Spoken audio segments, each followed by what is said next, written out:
So today I will show you how to turn your typical toilet into a toilet with a bidet under 5 minutes.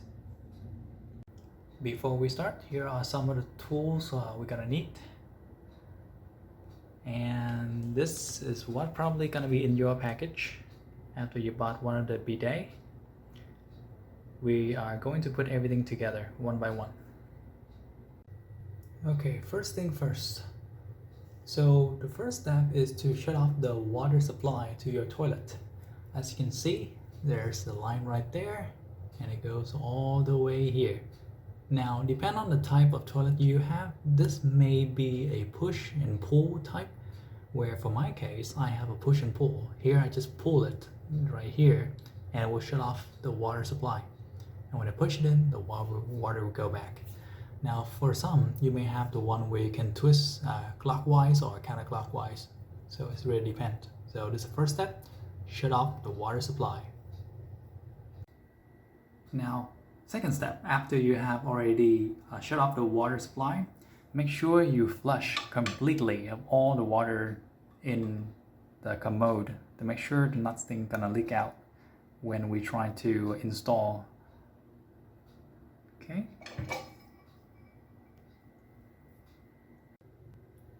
Next, before we loosen anything down here, it's better to have something like this under there, or you can use some paper towel, that works too. The first piece we're going to install would be this, called a T-valve, and this typically connect first from this end right here.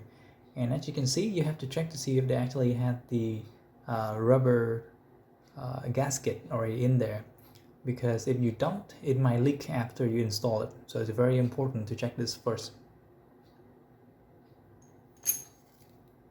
As a precaution, you probably want to use Teflon tape and wrap it around the thread like this.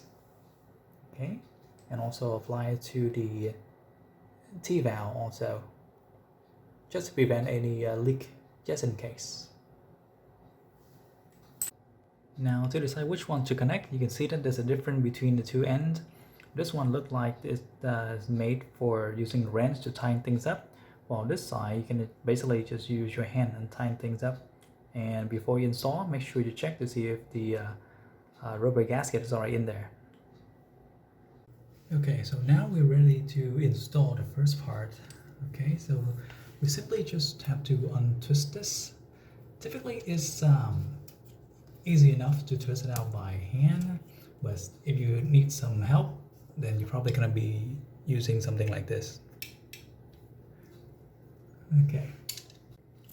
Okay, so then now you will install this part, okay, into there, like that. Just twist it up by hand. And you might want to tighten up just a little bit. Not too tight, but just a little bit, so it's securely sealed. Okay, but not too tight. Okay, so now we're gonna tighten the water supply hose into the T-valve. Once again, just tighten it up by hand. Now we connect the sprayer hose onto the T-valve. Now we are giving a handle holder and a hook. Okay, so all we have to do is just use this screw and connect these two parts together using a screwdriver. To put them together, it should be coming together like this, with the two holes coming together. And make sure the hook is on the outside, not this way. And then we just use a screw to just screw it into the hole right here and just tighten it up. Then you just lift this up and put it right in. Just like that. Okay, so now the setup is basically almost complete. Just like you have to check for the water pressure and see if anything leaks. And now is a moment of truth. You just have to open the water supply there first to check if it leaks anywhere here. Okay, And once you turn on the water supply, once again, check for any leaks on the bottom part. If it looks fine, then it should be okay. Now the next step is to turn on the water supply into the sprayer itself by turning on the valve using this handle right here.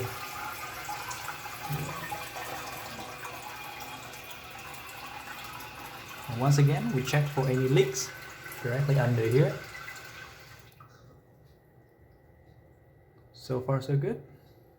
Lastly, we have a spray test just to see how things work.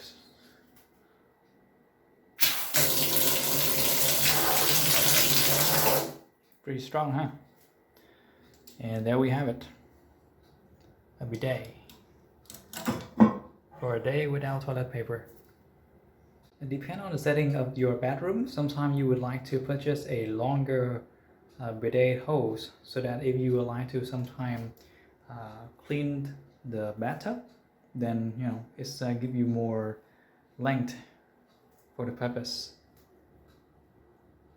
Occasionally you would like to check to see if the hanger become loose after some time due to lots of movement, so just use a screwdriver and tighten that up. And after every use, if you do not use it anymore, it's best to just shut the valve off if it's not in use. And that's all for today. Thank you for watching.